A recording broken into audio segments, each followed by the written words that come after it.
Selamat siang kepada ibu guru dan teman-teman sekalian. Hari ini nama saya Damari Siregar.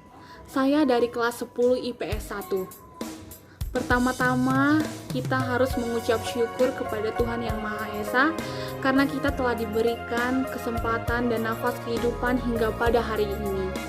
Pertama-tama saya akan mempresentasikan hal-hal yang saya ketahui dari Alkitab yang sebagai ayat emas bagi diri saya.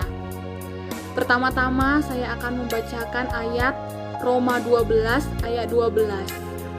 Bersukacitalah dalam pengharapan, bersabarlah dalam kesesakan, dan bertekunlah di dalam doa.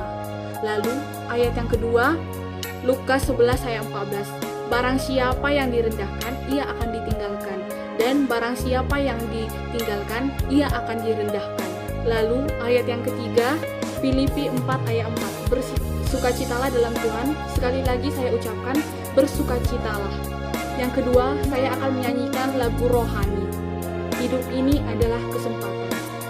Hidup ini adalah kesempatan.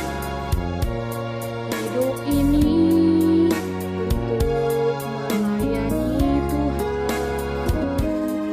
Jangan sia-siakan apa yang Tuhan beri. Hidup ini adalah kesempatan. Bila saatnya nanti ku tak berdaya lagi, hidup ini sudah jadi berkah.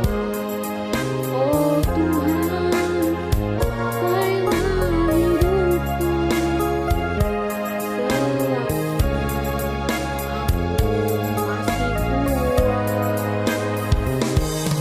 Bila saatnya nanti tak berdaya lagi, hidup ini sudah jadi berkah. Lalu yang ketiga, saya akan mempresentasikan poin-poin yang saya dapat selama pembelajaran dari bab 1 hingga bab 4. Bab 1 saya belajar bertumbuh dan semakin berkembang. Charles David adalah pelatih bisbol yang berasal dari Amerika Serikat berkata, growing up is the mandatory, growing up is optional, yang artinya bertambah umur seharusnya sudah terjadi, namun menjadi dewasa adalah pilihan, yang artinya bertambah usianya setiap hari, setiap bulan, setiap minggu, atau setiap tahun. Masa remaja disebut juga sebagai masa transisi. Masa remaja dibagi dua, yaitu masa remaja awal, yaitu umur 13 tahun sampai 16 tahun. Masa remaja akhir, yaitu berusia 16, 17, atau 18 tahun yang sudah dewasa menurut secara hukum. 2.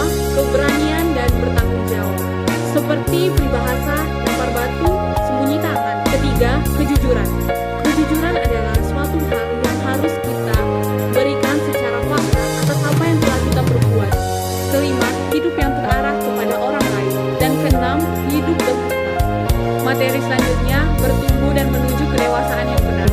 Bagian-bagian yang terjadi motivasi adalah 1. Percaya diri. 2. Sabar, berani menghadapi orang lain, dan sabar menunggu. Tidak membalas kejahatan dengan kejahatan, dan selalu cerdas. Ada juga berbagai ajaran-ajaran palsu di dalam hidup ini, yaitu contohnya gaya hidup yang modern, materialitas, hedonisme, iklan, kekayaan, dan masih banyak lagi. Dalam hidup saya juga mempunyai rencana hidup, seperti mampu membedakan mana yang baik dan mana yang buruk, membicarakan hal-hal yang penting, berpikir sebelum bertindak, dan tidak ceroboh. Hal-hal yang dapat saya lakukan agar hidup saya bermakna, membantu orang lain, menyebarkan kebaikan, rajin beribadah, rajin berdoa, saling toleransi antar sesama yang berbeda agama, menjadi sopan santun, dan berbakti kepada orang tua. Lalu, tema yang selanjutnya, manusia yang bertanggung jawab di dalam masyarakat. Seperti yang kita ketahui dari cerita Simpson, orang yang telah dipersembahkan sejak masih ada di dalam kandungan ibunya, syarat nazir Allah yaitu 1. Pantang anggur, 2. Rambut tidak boleh dicukur, ketiga, dilarang menyentuh bangkai, dan yang keempat, dilarang berhubungan dengan pelacur. Lalu, akhirnya Simpson melarang perintah-perintah yang diberikan oleh Allah. dan dia mendapat hukumannya dan dia tidak memiliki kekuatan lagi. Lalu kita masuk ke tema yang selanjutnya, mengasihi dan menghasilkan perubahan. Kekuatan apakah yang terdahsyat di dunia ini? Apa kekuatan negara adidaya? Kekuatan dari sang penguasa yang paling ditakuti oleh rakyatnya? Atau kekuatan uang orang yang paling kaya? Itu semua salah. Yang benar adalah kekuatan cinta kasih tanpa syarat. Maksudnya, tidak ada kekuatan yang sebanding dengan kekuatan cinta kasih tanpa syarat dalam kekuatan yang ada di dunia ini. Seperti kita akan menceritakan salah satu tentang perumpamaan anak yang hilang. Perumpamaan ini ditulis dalam Lukas 15 ayat 21-24. Perumpamaan ini bercerita tentang sang ayah yang selalu menantikan kepulangan anaknya tanpa bertanya, kemana dia selama ini? Kenapa penampilannya kotor dan jorok? Tetapi berbeda, sang ayah langsung merangkul sang anak. Ia menyuruh pelayan-pelayannya untuk mengambil jubah-jubah yang paling terkenal. Si sulung tidak bisa menerima kasih yang diberikan oleh ayahnya sebagai kasih tanpa syarat. Lalu setelah kepulangan si bungsu, ayahnya langsung membuat pesta besar-besaran atas kepulangan si bungsu. Cinta kasih adalah kekuatan yang sangat luar biasa. Seperti contoh, Allah sangat mengasihi umat-umatnya.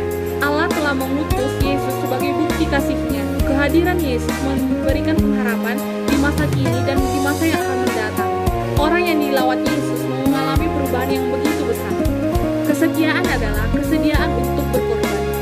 Contoh-contoh cinta kasih yang memadamkan api permusuhan, seperti contoh cinta kasih, saling pengertian, dialog, kesediaan untuk mendengar, mendamaikan, dan memadamkan api permusuhan dan kebencian. Lalu kita akan mempelajari mengasihi dan menghasilkan perubahan. Hesed artinya cinta kasih. Roh Kudus membaharui gereja.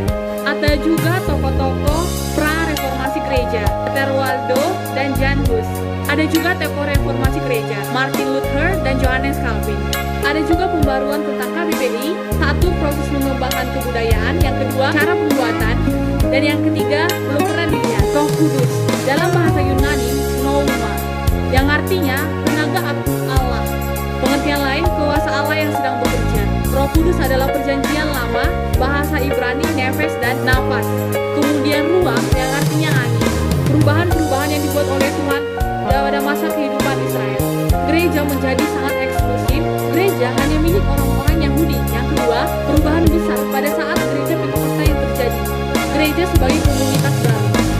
Gereja adalah komunitas umat Allah yang diperbarui. Para pengikut Allah tidak lagi hidup atas dasar perjanjian yang lama yang didasarkan pada hukum Taurat, melainkan sebuah perjanjian yang baru yang dimateraikan Allah di dalam hati. Gereja perdana adalah komunitas yang diperbarui sehingga komunitas itu tidak dijebak oleh belenggu.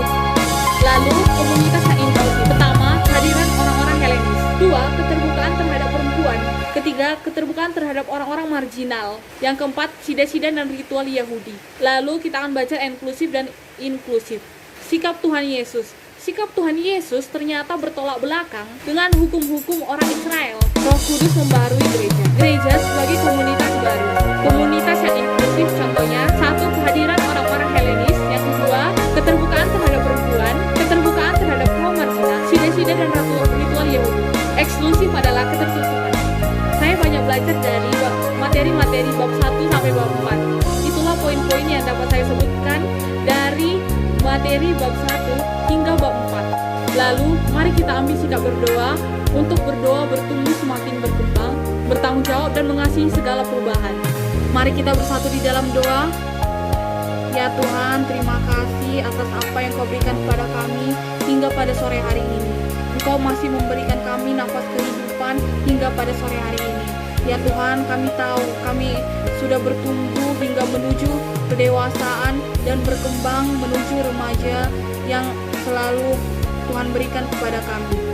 Ya Tuhan, kami umat-Mu, Kau berikanlah kami kesehatan, Engkau berikanlah kami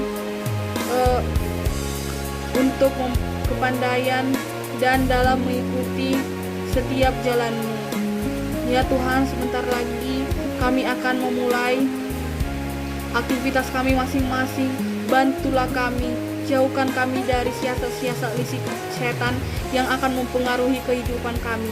Lindungi kami ya Tuhan, Hanya doa ini yang dapat kami sampaikan kepadamu demi Kristus Tuhan dan Juru Selamat kami.